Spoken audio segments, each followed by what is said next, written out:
Hello friends, कैसे हैं आप सब लोग। स्वागत है आपका एक बार फिर से मेरे चैनल एजुकेशन विद गौरव में। तो जैसा कि आप सब जानते हैं दोस्तों, उत्तराखंड एलटी की तैयारी हम कर रहे हैं। उसकी सीरीज में आपका उत्तराखंड एलटी पैडागोजी के लिए मैं ऑलरेडी बहुत सारी जो है वीडियोस आपके बीच में बनाया हूं, जिसमें मैंने आपका लगभग टॉपिक वाइज पूरा का पूरा कोर्स कवर किया है। और हमने लगभग 12 से 13 टेस्ट भी कर लिए। ठीक है, तो मैं आज आपके बीच में फिर से एक नया टेस्ट लेके आया हूँ, जो कि उत्तराखंड एलटी पैडागोजी के लिए इंपॉर्टेंट क्वेश्चंस, इसमें 30 क्वेश्चंस हम डिस्कस करेंगे। और 30 ही क्वेश्चंस आपके एग्जाम्स के अंदर भी आने वाले हैं। हालांकि दोस्तों, एग्जाम जो है आपका काफी टाइम है अभी होने में, क्योंकि कोविड की सिचुएशन आप देख ही रहे हैं कितनी बुरी स्थिति में है। लेकिन फिर भी आप अपनी तैयारी को करते रहिए, और जितनी अच्छी आप अपनी तैयारी रखेंगे उतना आपके लिए अच्छा है। आप इसको भी अच्छे से तैयार कीजिए और अपना सब्जेक्ट भी साथ के साथ अच्छे से उसको तैयार कीजिए। ये अच्छा मौका है, क्योंकि अभी हम घर के अंदर हैं इस टाइम पर। सबसे बेटर मतलब इससे अच्छा मौका जो है वो तैयारी के लिए नहीं मिल सकता है। ठीक है, तो आप लोग अच्छे से अपनी तैयारी कीजिए और टेस्ट को लगाइए, ज्यादा से ज्यादा टेस्ट कीजिए। बाकी आपको नोट्स वगैरह चाहिए तो आप मुझे मेरे व्हाट्सएप नंबर पर कांटेक्ट कर सकते हैं। ठीक है, ये मेरा व्हाट्सएप नंबर है, मैं ये स्क्रीन पर आपको दिख रहा होगा, ये मेरा व्हाट्सएप नंबर है यहाँ पे। ठीक है, इस पर आप मुझे मैसेज कर सकते हैं। इसके माध्यम से आपको पता चल जाएगा कि जिसके लिए नोट्स के लिए आपको 200 फीस आपको पे करनी होगी। ओके, तो फ्रेंड्स चलिए शुरू करते हैं हमारा आज का सेशन। तो हम बात कर रहे हैं, मैंने बताया कि हम उत्तराखंड एलटी पैडागोजी के लिए टेस्ट जो है डिस्कस करने वाले हैं। ठीक है, तो इसमें देखिए क्वेश्चन नंबर फर्स्ट देखिए यहाँ पर। ये कह रहे हैं शिक्षक शिक्षार्थियों को मानसिक तनाव से बचा सकते हैं यदि वे उनकी समस्याओं को देखते हैं। तो पहला है यहाँ पर आलोचनात्मक दृष्टिकोण से, दूसरा है आपका वैयक्तिक दृष्टिकोण से, सी है आपका मानवीय दृष्टिकोण से, और 4 है आपका नैतिक दृष्टिकोण से। तो एक टीचर के लिए क्या जरूरी है कि वो स्टूडेंट की जो समस्या है वो किस दृष्टिकोण से देखे, सबसे बड़ी बात है, क्योंकि मानसिक तनाव से बचाने की बात हो रही है। तो यहाँ पर जो सुटेबल आंसर है वो है ऑप्शन डी, नैतिक धारणा से, यानी कि सबसे एक नैतिकता की जो धारणा है उससे उसको देखा जाए, ताकि उसकी समस्याओं से उसको बचाया जा सके। ठीक है, अगला क्वेश्चन देखिए नेक्स्ट। अगला क्वेश्चन में कह रहे हैं लॉरेंस कोलबर्ग के नैतिक विकास के सिद्धांत का प्राथमिक स्तर पूर्व रूढ़िगत नैतिकता का स्तर की अवस्था है। ओके, ये आपने पढ़ा भी होगा, कोलबर्ग का जो नैतिक विकास का सिद्धांत है वो, तो उसी के अंतर्गत ये बात हो रही है। तो उसमें पूर्व रूढ़िगत यानी कि जो प्री कन्वेंशनल जो लेवल है उसकी बात हो रही है। तो उसमें देखिए यहाँ पर फर्स्ट है सार्वत्रिक नीति परक सिद्धांत उन्मुखता, फिर आपके पास है साधनात्मक सापेक्षवादी उन्मुखता, फिर आपके पास नेक्स्ट है सामाजिक आपका अनुबंध उन्मुखता, और आपका फोर्थ ऑप्शन दिख रहा होगा उत्तम लड़का और उत्तम लड़की की उन्मुखता। तो पूर्व रूढ़िगत जो नैतिक अवस्था की जो अवस्था है वो है आपका साधनात्मक सापेक्षवादी उन्मुखता। यहाँ पर बी ऑप्शन बिल्कुल सही है। ठीक है, चलिए आगे चलते हैं। अगला क्वेश्चन देखिए नेक्स्ट है आपके पास, जब अध्यापक जब अध्यापक प्रथम बार कक्ष में प्रवेश करे तो उसे बात करनी चाहिए। तो पहली बार जब अध्यापक जो है कक्ष में प्रवेश करे तो उसे किस चीज के बारे में बात करनी चाहिए। पहला है यहाँ पर विद्यालय भवन के बारे में बात करनी चाहिए, फिर है आपके विद्यालय के प्रधानाध्यापक यानी प्रिंसिपल के बारे में बात करनी चाहिए, आपका पाठ्य पुस्तक के बारे में बात करनी चाहिए, या अपने और छात्रों के बारे में। तो ऑब्वियसली अपने और छात्रों के बारे में उसे बात करनी चाहिए, सबसे सुटेबल उसके लिए यही है। ठीक है, अगला देखिए नेक्स्ट है यहाँ पर किसी बालक के में आत्मरक्षा की उपलब्धि की आवश्यकता संबंधित है। आत्मरक्षा की जो उपलब्धि है उसकी आवश्यकता किससे संबंधित है, बाह्य प्रेरणा यानी एक्सटर्नल मोटिवेशन है, फिर आपका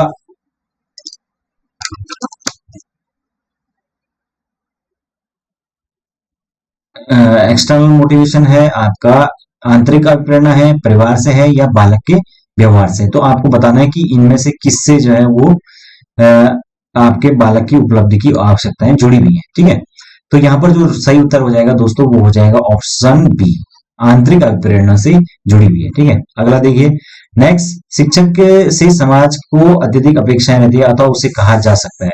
शिक्षक को ऑब्वियसली से समाज को बहुत ज्यादा एक्सपेक्टेशन होती है, उसको क्या कहा जा सकता है, समाजपति, समाज कुंभकार, समाज निर्माणकर्ता, या समाज पिता।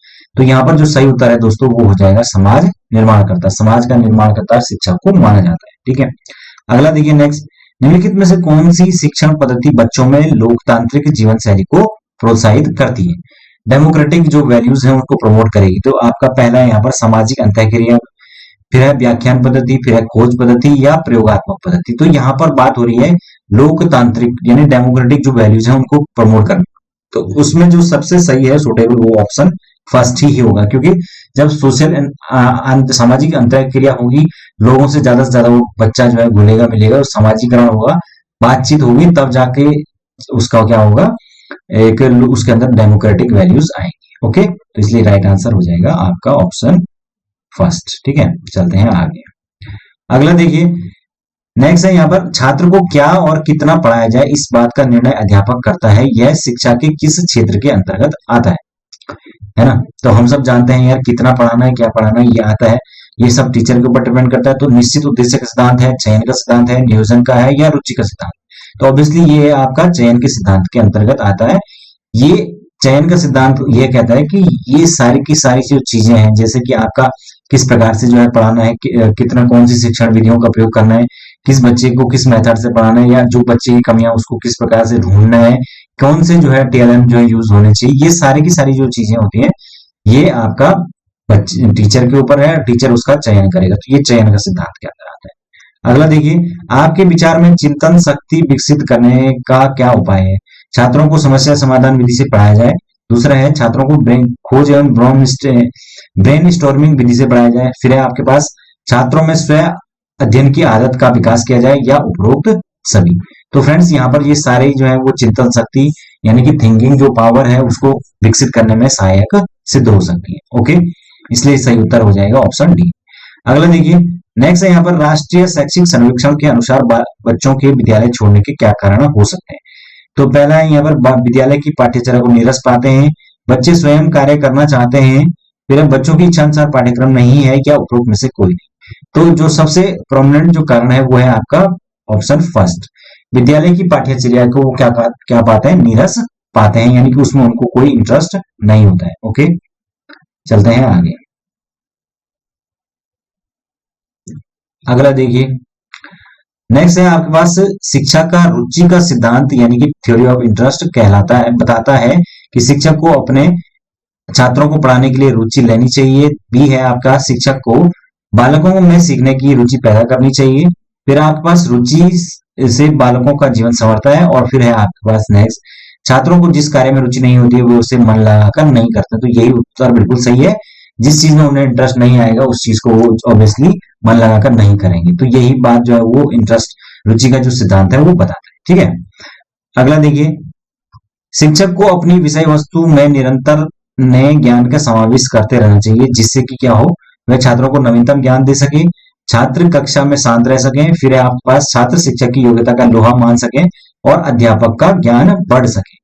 तो यहाँ पर बात हो रही है कि विषय वस्तु में निरंतर नए ज्ञान का समावेश करने का उद्देश्य क्या होगा, छात्रों को वो नवीनतम ज्ञान दे सके, यही जो है मेन मकसद होगा, यानी कि पूर्ण के अपने आप को जो है वो अपडेट करते रहना, यही बात वहां पे हो रही है। ओके, अगला देखिए, हाँ नेक्स्ट है आपके पास क्वेश्चन, किंडरगार्टन प्रणाली। किंडरगार्टन जो प्रणाली है उसमें बालक के किस प्रकार के विकास को सैद्धांतिक मान्यता दी गई है।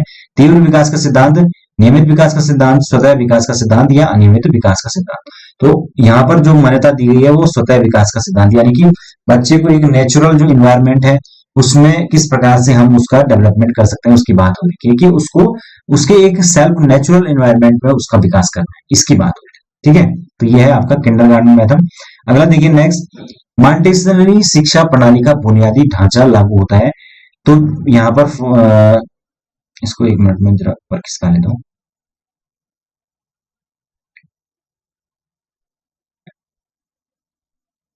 मॉन्टेसरी शिक्षा का बुनियादी ढांचा लागू होता है 2, 5, 6 आयु वर्ग के बालकों की शिक्षा पर, 4 से 8 आयु वर्ग के बालकों की शिक्षा पर, 10 वर्ष से ऊपर के बालकों की शिक्षा पर, या उपरोक्त सभी। तो यहाँ पर जो सही उत्तर है वो ऑप्शन फर्स्ट है, 2, 5 लगभग 6 वर्ष की जो आयु वर्ग तक के बच्चे हैं उनकी शिक्षा पर मॉन्टेसरी शिक्षा प्रणाली लागू होती है। ठीक है, अगला देखिए नेक्स्ट है यहाँ पर, आपके दृष्टिकोण से बालकों के मूल्यांकन का सर्वोत्तम आधार क्या है। तो बालकों के मूल्यांकन सर्वोत्तम आधार क्या है, विद्यालय की सहगामी क्रियाओं में उसका भाग लेना। फिर आपका मूल्यांकन का सर्वोत्तम आधार वार्षिक परीक्षा है, यानी कि ईयरली एग्जाम, आपके साथ उस छात्र का कैसा व्यवहार है। फिर नेक्स्ट है आपके पास, सहगामी क्रियाओं में भाग लेना परीक्षा प्रणाली को आधार मानेंगे। तो यहाँ पर जो सबसे उपयुक्त है वो फोर्थ ही है, क्योंकि यहाँ पर बात हो रही है कि आपके दृष्टिकोण से छात्रों में मूल्यांकन का सत्व, मूल्यांकन के लिए हम क्या करेंगे, उसकी शैक्षिक और सह शैक्षिक दोनों प्रकार की जो गतिविधियां हैं उनका मूल्यांकन करना होता है। तो उसी उसी में आपका सहगामी जो क्रियाएं हैं उसको भी हम मानेंगे और साथ के साथ जो परीक्षा प्रणाली है उसको भी लागू मतलब उसको भी देखेंगे। तो दोनों चीजों को सहगामी क्रियाएं और परीक्षा प्रणाली, ठीक है, तब उसका एक व्यापक मूल्यांकन हो पाएगा। अगला देखिए, छात्रों को नियमित क्रियाकलाप कराने का क्या उद्देश्य है? तो पहला है उसमें उसमें विषय की रुचि पैदा करना, फिर है उसमें उसे अध्ययन में नियमित बनाना, फिर है विषय की उपयुक्त जानकारी के लिए या उपरोक्त सभी। तो यहाँ पर जो ऑप्शन बी है वो राइट आंसर हो जाएगा, क्योंकि सारी ही चीजें उसके अंदर कहीं ना कहीं उसको नियमित क्रियाकलाप कराने के लिए इसके उद्देश्य हो सकते हैं। अगला देखिए, निबंधात्मक प्रश्नों के स्थान पर वस्तुनिष्ठ प्रश्न बच्चों को क्यों पूछे जाते हैं?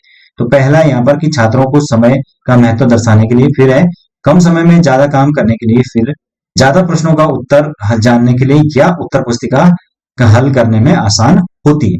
तो निबंधात्मक जो प्रश्न होते हैं बेसिकली वो क्यों पूछे जाते हैं? क्योंकि यहाँ पर बात हो रही है तो इसका जो सही उत्तर होगा दोस्तों वो ऑप्शन सी है, ज्यादा प्रश्नों का उत्तर जानने के लिए। ये इस पे मुझे डाउट है, निबंधात्मक प्रश्नों के स्थान पर वस्तुनिष्ठ प्रश्न। अच्छा, वस्तुनिष्ठ जो प्रश्न है वो बेसिकली इसलिए पूछे जाते हैं कि अगर हमें ज्यादा जो प्रश्न है वो पूछने हैं तो उस स्थिति में वस्तुनिष्ठ पूछे जाएंगे, जबकि अगर निबंधात्मक प्रश्न जो है वो पूछे जाते हैं तो बच्चे की रचनात्मकता जो है उसका पता करने के लिए पूछे जाते हैं, इसलिए मुझे लगा ये निबंधात्मक की बात कर रहा है। नेक्स्ट देखिए, वृद्धि एवं विकास निम्नलिखित में से किस पर निर्भर करता है? तो वातावरण पर निर्भर करता है, आनुवंशिकता पर निर्भर करता है, आपका व्यक्तिगत अंतर पर निर्भर करता है, या इन सभी पर निर्भर करता है? तो वृद्धि एवं विकास इन सभी पर निर्भर करता है, ये मैं आपको पहले भी कई बार बता चुका हूं। ओके, चलते हैं आगे।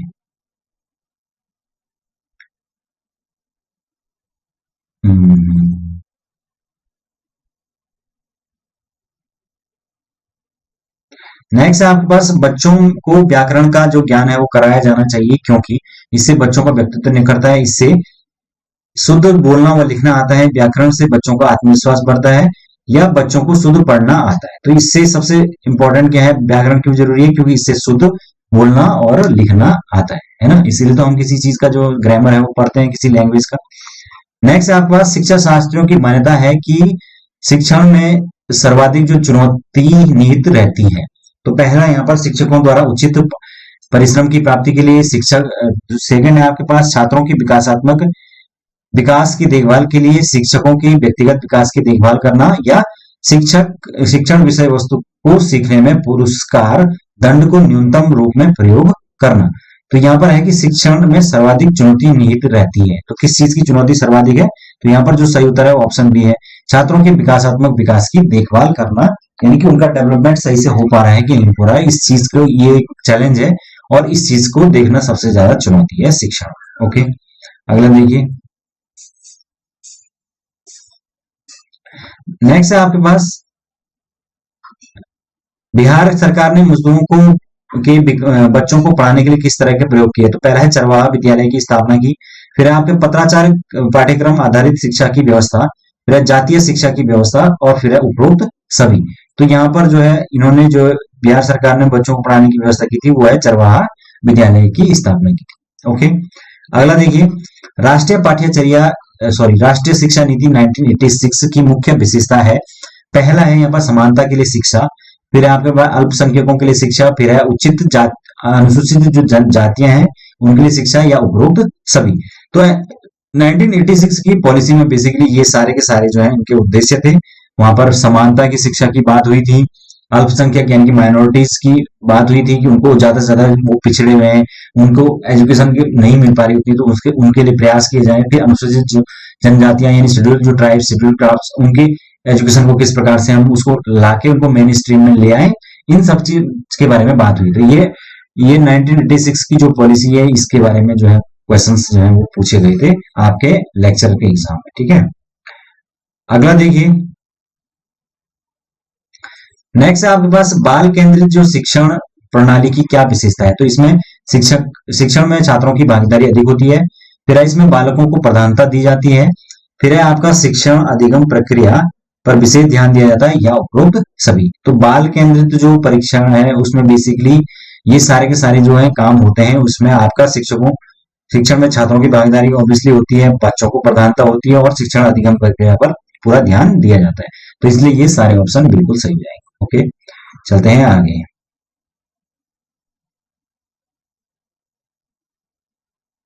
नेक्स्ट है, आजकल छोटे छोटे बच्चों पर पुस्तकों का जो बोझ है वो अधिक होता है, इसके हानिकारक के संबंध में आपकी क्या राय है?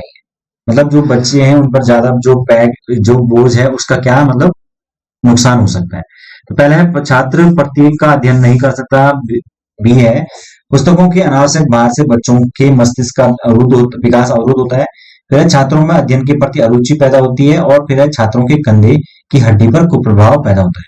तो सबसे जो सुटेबल है यहाँ पर ऑप्शन बी है। बच्चों जो पुस्तक होते हैं उसके अनावश्यक भार से बच्चों के मस्तिष्क का जो विकास है वो अवरुद्ध होता है। ओके, तो इसलिए यहाँ पर राइट आंसर ऑप्शन बी हो जाएगा। चलते हैं आगे। नेक्स्ट है, शिक्षण करते समय आपको लगे कि जो कुछ आपने पढ़ाया है वह सही नहीं है, तो आप क्या करेंगे? प्रकरण को अधूरा छोड़ देंगे, दूसरा प्रकरण शुरू करेंगे, छात्रों से कहेंगे गलती हुई से ठीक कर देंगे, छात्रों का उससे ध्यान हटा देंगे, या छात्रों को डांट खिलाएंगे। तो ऑब्वियसली आप क्या करेंगे? अपनी गलती को मानेंगे और उसे ठीक करेंगे। ठीक है, अगला देखिए। नेक्स्ट है यहाँ पर, किस अवस्था में बच्चा अपने को सामाजिक एवं मनोवैज्ञानिक वातावरण में समायोजित करता है? तो बाल्यावस्था में करता है, किशोरावस्था में, शैशवावस्था में, या कोई भी नहीं? तो यहाँ पर जो सही उत्तर है दोस्तों वो ऑप्शन फर्स्ट है, यानी कि बाल्यावस्था में ही सबसे ज्यादा जो है बच्चा अपने आप को सोशली और मनोवैज्ञानिक जो वातावरण है उसमें एडजस्टमेंट उसका करता है। ओके, नेक्स्ट है, आपके पास निम्नलिखित में से क्या सृजनात्मकता का एक तत्व नहीं है? तो पहला है धारा प्रवाहिता, फिर है लचीलापन, फिर है आपका दृढ़ता या मौलिकता। तो ऑब्वियसली जो दृढ़ता है वो कहीं ना कहीं सृजनात्मकता यानी क्रिएटिविटी का एक अंग नहीं है। नेक्स्ट है आपके पास, वह बालक जो डैश से ग्रस्त है, रॉ एंड वॉर में अंतर स्पष्ट करने में असमर्थ रहता है। तो क्या हो सकता है? डिस्मॉर्फिया हो सकता है, डिसलेक्सिया, जबलिंग, या डिसलेक्समिया।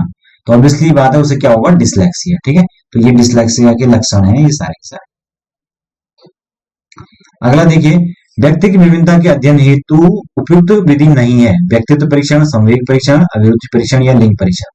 तो ऑब्वियसली लिंग परीक्षण यानी कि जो जेंडर टेस्ट होता है वो व्यक्ति की विभिन्नता इंडिविजुअल डिफरेंस के अध्ययन के लिए उचित विधि नहीं है। ओके, बाकी आपका व्यक्तित्व परीक्षण यानी पर्सनालिटी टेस्ट भी होता है, आप जानते हैं, संवेग परीक्षण भी होता है, और अभिरुचि यानी एप्टीट्यूड टेस्ट भी होता है। ये बाकी टेस्ट होते हैं। नेक्स्ट है आपके पास, वह मानसिक संरचना जो बालक को किसी वस्तु के विषय में सूचना के प्रक्रमण के लिए एक रूपरेखा प्रदान करती है कहलाती है। तो क्या कहलाती है? बच्चा जब किसी चीज के बारे में अपना माइंड सेट जो है वो बना लेता है तो वो क्या कहलाती है? छवि निर्माण, स्कीमा, संज्ञान या अभिवृत्ति। तो ऑब्वियसली ये है आपका स्कीमा। तो आपके जीन पियाजे ने भी ये अपने सिद्धांत के अंदर स्कीमा के बारे में बताया, आप जानते हैं। उन्होंने बताया कि बेसिकली बच्चा किसी चीज को देख कर उसका दिमाग में एक स्ट्रक्चर बनाता है, वही उसका क्या है? स्कीमा है। ओके, फिर आपके पास नेक्स्ट, कोई बालक किसी कार्य को आरंभ करके उसे नियमित बनाए रखता है तो वह बालक अभिप्रेरित है, संज्ञान से, अभिप्रेरणा से, अनुशासन से या आदत से। तो ऑब्वियसली बात है कि जब वो काम को नियमित रूप से कर रहा है, शुरू करके बनाए रख रहा है, तो इसका मतलब वो आंतरिक रूप से क्या है? उसको अभिप्रेरणा यानी कि वो इंटरनली मोटिवेटेड है। ठीक है, तो ये थे दोस्तों हमारे 30 क्वेश्चंस। आई होप आप लोगों को थोड़ा बहुत समझ में आया होगा जितना भी। ठीक है, तो अभी जल्दी आपके बीच में मैं नया टेस्ट लेके आऊंगा, आप लोग इसी तरीके से मेरे साथ बने रहिए। Thank you so much, good night.